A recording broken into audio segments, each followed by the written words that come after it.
This is a binomial question as well, where success would be guessing one of 5 options in a multiple choice question correct.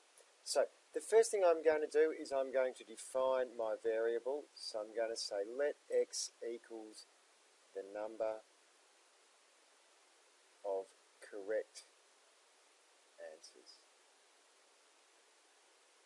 Now, we're talking here about 30 multiple choice questions. So n equals 30. And each has 5 answers. So the probability of getting one correct is 0.2.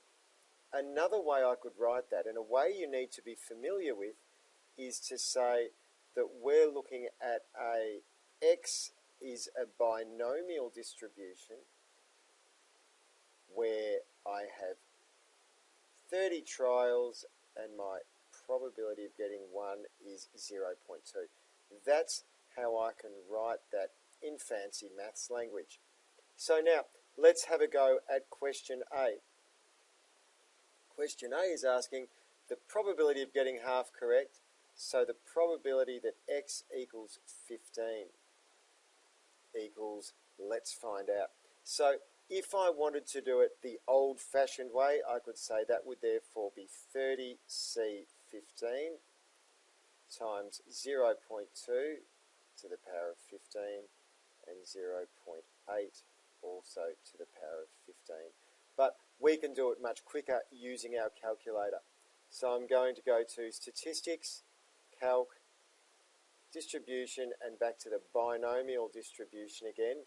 Remembering that we're looking for an exact answer, so I'm going to go to Binomial PD.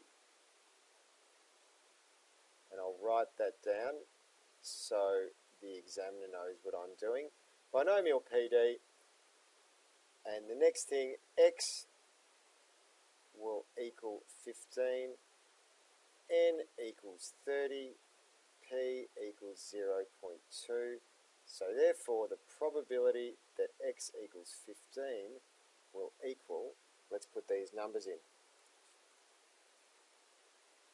15 out of 30 trials with a probability of 0.2 per trial gives us an answer of 1.7884 times 10 to the minus 4.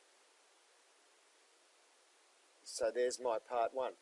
The second one is to get at least one question correct. So what I'm saying is the probability of x being at least 1.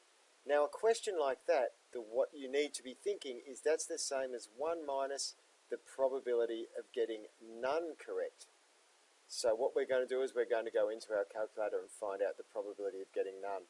Of course I can do that by saying the probability of none correct is 0.8 to the power of 30. So I can do that either here or I can do it back in the main screen, and I can say 1 minus 0.8 to the power of 30, and I get an answer of 0.9988.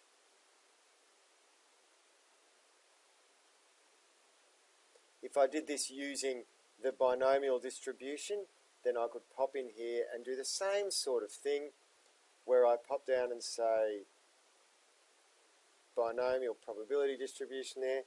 X here would be 0 correct. The number trials is, there's 30, the possibility is 0.2.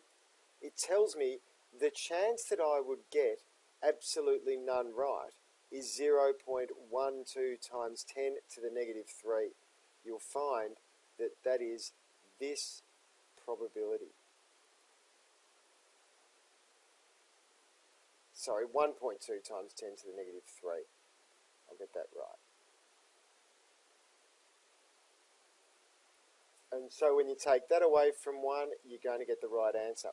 The other way you could do it is to do a binomial cumulative distribution and say I'm going to find out from 1 to 30 possible correct answers out of 30, and my probability of each one being correct is 0.2, and I get an answer of 0.9988.